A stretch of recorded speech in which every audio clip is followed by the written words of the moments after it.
ที่รักเขาจนหมดใจผิดมากไหมที่เขาบอกเคยรักเราถูกกล่าวหาว่าบ้างมงายทุ่มเทใจให้ความว่างเปล่าแม้เงาก็บ่มีสิทธิ์เดินไปไกล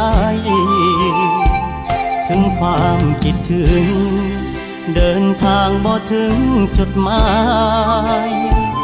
ถึงความห่วงใยเขาบ่แนมบ่แลแต่รักแท้บ่ได้แปลว่างอเมื่อรักคือความจริงจากใจบ่เรียกร้องบ่หวังอะไรและยินดีสิพ่ายสิแพ้ยังยืนยันคำเก่าไผสิเว้าจังใดบ่แค่จบแบบไหนก็ตามแต่หัวใจยังรับได้ทุกอย่าง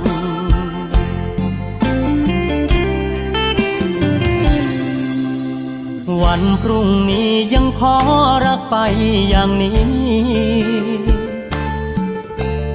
วันพรุ่งนี้บ่สนหากต้องผิดหวัง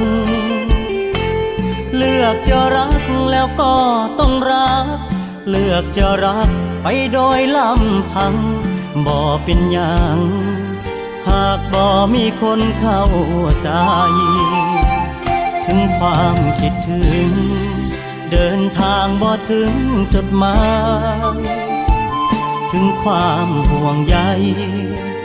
เขาบ่แนมบ่แลแต่รักแท้บ่ได้แปลว่างอเมื่อรักคือความจริงจากใจบ่เรียกร้องบ่หวังอะไรและยินดีสิพ่ายสิแพ้ยังยืนยันคำเก่าไผสิเว้าจังใดบ่แค่จบแบบไหนก็ตามแต่หัวใจยังรับได้ทุกอย่า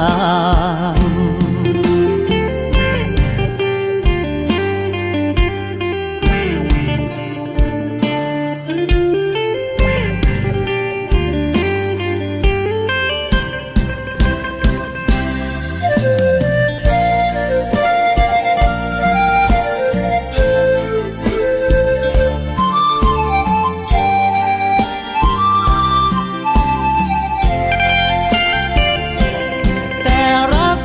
บ่ได้แปลว่างอ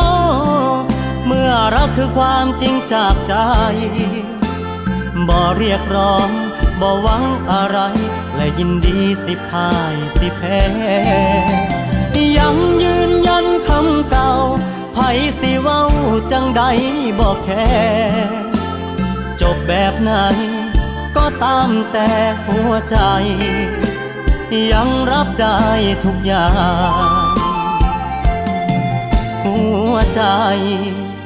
ยังรับได้ทุก